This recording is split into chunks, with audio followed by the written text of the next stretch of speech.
archenemy itself. It crouches in people's hearts. It hollows out their insides until their resistance and strength are spent and they suddenly break down. Fear secretly gnaws and eats away at all the ties that bind a person to God and to others. And when, in a time of need, that person reaches for those ties and clings to them, they break. And the individual sinks back into himself or herself, helpless and despairing, while hell rejoices. See, what Bonhoeffer's getting at here, the reality of fear, is when you're afraid to make mistakes and you're afraid to be found out, you start to become isolated.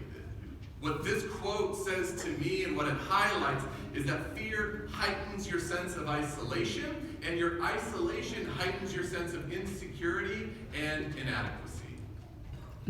When you are afraid, you don't want other people around because they might see who you are. They might see your fear. They may judge you. And when you become so fearful, you start to wonder if something's wrong with you.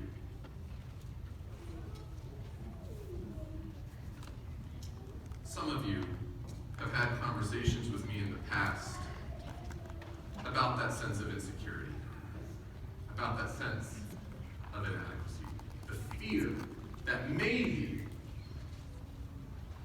you're not good enough to make it.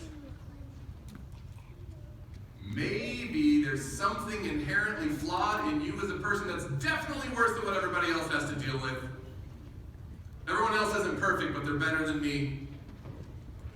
And this is one of the great fears of humanity. It's not always about the big physical giants we have to face. It's not always transitioning into a promised land where we're going to have to fight to survive. Sometimes the biggest fear that we feel is the demons we have to fight inside of us that say you are not enough. Because if something doesn't go right, then maybe there's something wrong with me. And if there's something wrong with me, what am I worth? Why do I exist? This is something that sometimes we bake into our theology, and I want to take a moment now to apologize in the event that you were raised in such a space that you felt that you were not worthy of God's love.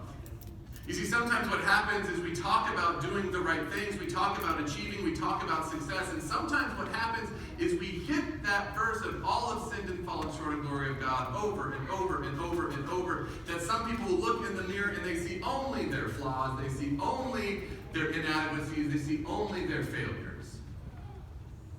And though it is true we sin, though it is true we fall short of perfection, we need to flip this around, because the key to getting rid of the fear that will unlock that potential for you to move forward and find purpose and success in your life, you have to flip this thing that says I'm nothing without God, and instead flip it to I'm everything because of God.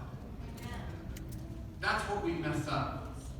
We look at this theology, we look at how God sees us, and we spend the whole time saying, yeah, I'm trash. But that's not the gospel.